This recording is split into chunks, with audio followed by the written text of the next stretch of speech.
Wait റിഡക്ഷന്റെ ഭാഗമായിട്ട് വരുമ്പോൾ carbohydrates തീർച്ചയായിട്ടും കുറയ്ക്കേണ്ടത് തന്നെയാണ്.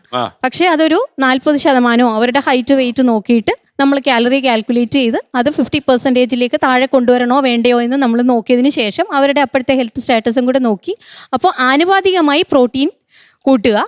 അപ്പൊ അവർക്ക് ഇഷ്ടപ്പെടുന്ന പ്രോട്ടീൻ ഏതാണ്. അപ്പൊ ചില കേസസിൽ വെജിറ്റേറിയൻ ആവാം. അപ്പൊ ചിലപ്പോൾ അവിടെ ഒരു പ്രോട്ടീൻ സപ്ലിമെന്റിന്റെ ആവശ്യകത വന്നേക്കാം, ഇല്ലാന്ന് പറയുന്നില്ല. പക്ഷേ നമ്മൾക്ക് ഡയറ്ററി നമ്മുടെ ആഹാരത്തിന്റെ ഭാഗമായിട്ട് നമുക്ക് കൊണ്ടുവരാൻ പറ്റുന്ന നല്ല ഹെൽത്തി ആയിട്ടുള്ള പ്രോട്ടീൻസ് എങ്ങനെ അവർക്ക് ഏതൊക്കെ ടൈമിൽ എടുക്കാം എന്നുള്ള രീതിയിൽ നമ്മൾ പറഞ്ഞു കൊടുത്തിട്ട് ചിലപ്പോൾ അതുകൊണ്ട് തന്നെ ഇപ്പോൾ 80 അല്ലെങ്കിൽ 100 ഗ്രാം എടുത്ത് പ്രോട്ടീൻ ഒക്കെ വേണ്ട അവരുടെ ഹൈറ്റിനനുസരിച്ച് വേണ്ടുമ്പോൾ നോക്കേണ്ടതാണെങ്കിൽ ചിലപ്പോൾ ഈ അങ്ങയുടെ അഭിപ്രായത്തില് ഈ പ്രോട്ടീൻ പൗഡർ ജിമ്മിലൊക്കെ വിതരണം ചെയ്യുന്നുണ്ടല്ലോ, മിക്കവാറും ജിമ്മിലൊക്കെ ഉണ്ട്.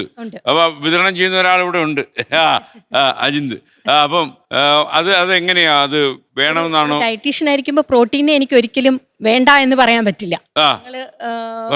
ഫേസ് ചെയ്യുന്ന പല കണ്ടീഷൻസിലും നമുക്കത് വേണം. പിന്നെ ഫിറ്റ്നസിന്റെ ഭാഗമായിട്ട് എപ്പോഴും പ്രോട്ടീൻ അല്ലെങ്കിൽ ആ ലീൻ നമ്മുടെ സ്കെലിറ്റൽ മസിൽ മാസ് മെയിൻറ്റെയിൻ ചെയ്യാനായിട്ട് നമുക്ക് പ്രോട്ടീൻ വളരെ ആവശ്യകതയാണ്.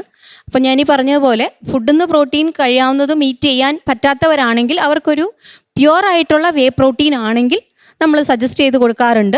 അപ്പോൾ അതിൽ ഇത്ര സ്കൂപ്പ് ആയിരിക്കണം നിങ്ങൾക്ക് വേണ്ടത്, ചിലപ്പോൾ ഹാഫ് സ്കൂപ്പ് ആയിരിക്കാം, ചിലപ്പോൾ 1 സ്കൂപ്പ് ആയിരിക്കാം വേണ്ടത് എന്ന് പറഞ്ഞു കൊടുക്കാറുണ്ട്. പക്ഷേ ഇപ്പോൾ മനസ്സിലാക്കുന്നത് വേറെ പല കോമ്പൗണ്ട്സുകളും ഉപയോഗിക്കുന്നുണ്ട് എന്ന് മനസ്സിലാക്കുന്നുണ്ട്. അതിന്റെ പറ്റി എനിക്ക് കൂടുതൽ. ഈ പ്രോട്ടീൻ പൗഡർ താങ്കൾ കാര്യമായിട്ട് വിതരണം ചെയ്യുന്നുണ്ടോ ജിമ്മിൽ? അല്ല, അത് ഒരു അപകടം പിടിച്ച കാര്യമാണോ?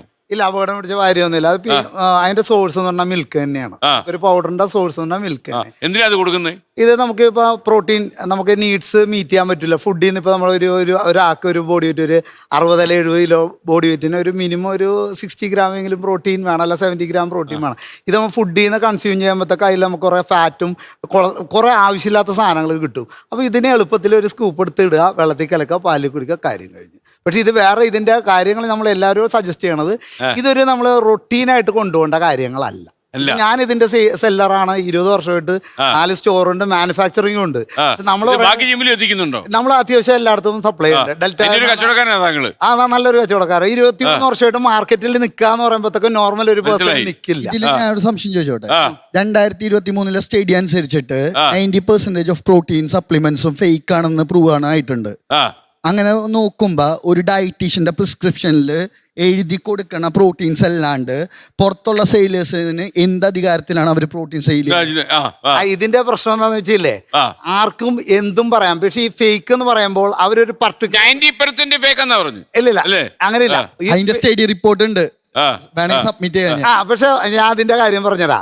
നമുക്കിപ്പോ ഈ നമ്മുടെ കേരളം എന്ന് പറയുന്നത് ഉമ്മൻചാണ്ടി പീഡിപ്പിച്ചെന്ന് പറഞ്ഞ നാടാണ്. ആർക്ക് എന്തും പറയാം. അതാണ് ഇവിടെയുള്ള പ്ലസ്. സപ്ലിമെന്റ്സ് എന്ന് പറയുമ്പോൾ നമ്മൾ ഒരു പർട്ടിക്കുലർ ബ്രാൻഡ്, ഇന്ന ബ്രാൻഡ്, ഓൺ എന്ന് പറഞ്ഞ ബ്രാൻഡ്, ഫേക്ക് എന്ന് പറഞ്ഞ ഒരാളും പോകില്ല. പോയി കഴിഞ്ഞ് കഴിഞ്ഞാൽ കോടികൾ അവർ നഷ്ടം സഹിക്കേണ്ടി വരും. അപ്പൊ ഇവിടെ ഫേക്ക് എന്നുള്ള ബ്രാൻഡുകൾ ഉണ്ടാവും, പക്ഷെ ബ്രാൻഡഡ് പ്രോഡക്ട്സ് ഒരിക്കലും ഫേക്ക് ഇല്ല. ലോകത്തെവിടെയായാലും ഏത് സമയത്തും 24 വാർത്തകളും ഓഗ്മെന്റഡ് റിയാലിറ്റി പാക്കേജുകളും എക്സ്പ്ലെയിനറുകളും വിശദമായി കാണാൻ ഞങ്ങളുടെ യൂട്യൂബ് ചാനൽ നിങ്ങൾക്ക് സബ്സ്ക്രൈബ് ചെയ്യാം.